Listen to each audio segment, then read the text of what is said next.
Hi there, this is a quick review of this. This is the wd1965 by Watchdives. Yeah, this came today, and yeah, I'm really enjoying it. It's a 62 mass homage with a teal dial. This is teal sunburst. It's pretty shiny. I was a bit worried about it actually because, well, I was, not worried, a bit apprehensive that it would just look really garish. And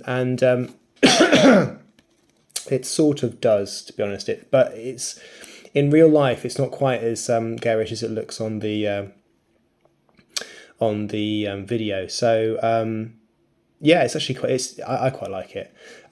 So yeah, just take you through it. It's got a VH31 quartz movement. It's got a screw down crown, screw down case back, and it's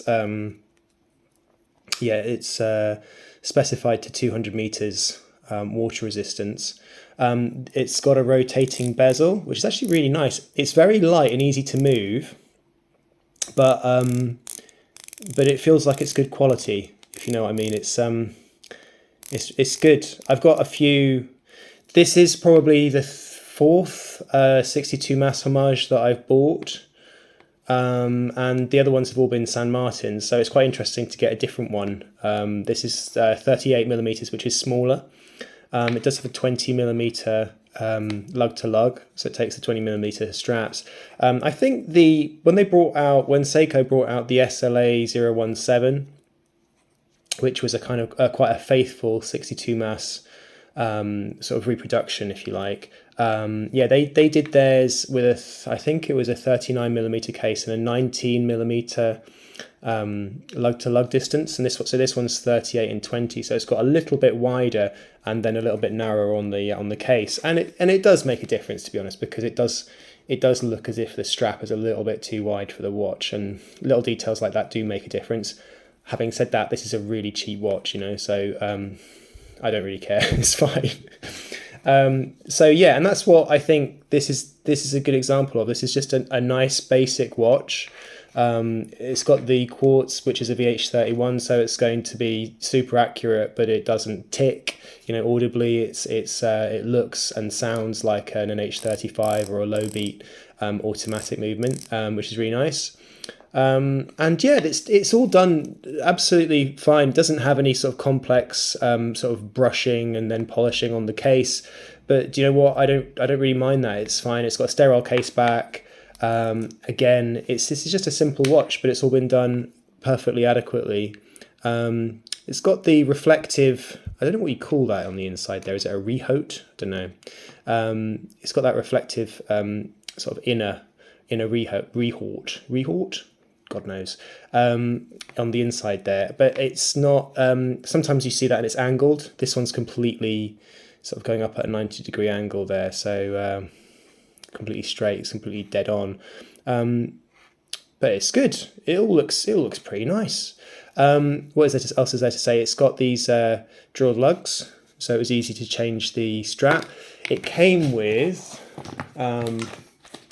metal bracelet, which was actually this is actually pretty decent. It's better than definitely better than a typical Seiko bracelet, unless you spend probably upwards of 500 on a Seiko. I think this is definitely better than anything that Seiko would come up with. It doesn't have a press clasp, it's got a mill clasp, 5 micro adjusts, and then the links themselves. They've got what have you got there? Screw pins. No kind of complex brushing. It's a brushed bracelet. It's pretty nice. It doesn't feel too jangly. It doesn't have too much give in it. It's probably comparable with the Certina that I've got. I've got a Certina quartz which came with a bracelet, and I think this is about the same level for the feel, the thickness of the links, and the tolerances and stuff like that. So yeah, it's actually pretty impressive. This whole package, I think, was something. It was reduced, so it was on like a spring sale. So I got the whole lot for something like 70 quid, which is pretty nuts, isn't it? It's pretty crazy. So you can see it's got a signed crown there, which is quite nice. Yeah, I like Watchdives because they don't seem to make any glare. I mean, they don't seem to make any glaring errors with their designs. They seem to just get everything pretty sorted. So, for example, like the logo, you've got like a fairly innocuous logo that it's not too objectionable. These other brands that they put, Sea Stern or Tandoria or whatever. Who wants that on the watch? And I'd much rather have something nice and simple like that on an inexpensive watch than something that's trying to look posh, basically. So I like it. It's good. And the strap it came with, this rubber strap, is really, really good quality. It's lovely. So no complaints with that either. Don't know what else to say about this watch. This is just a really good basic watch. It is shiny. The teal sunburst I've got here, it's pretty reflective.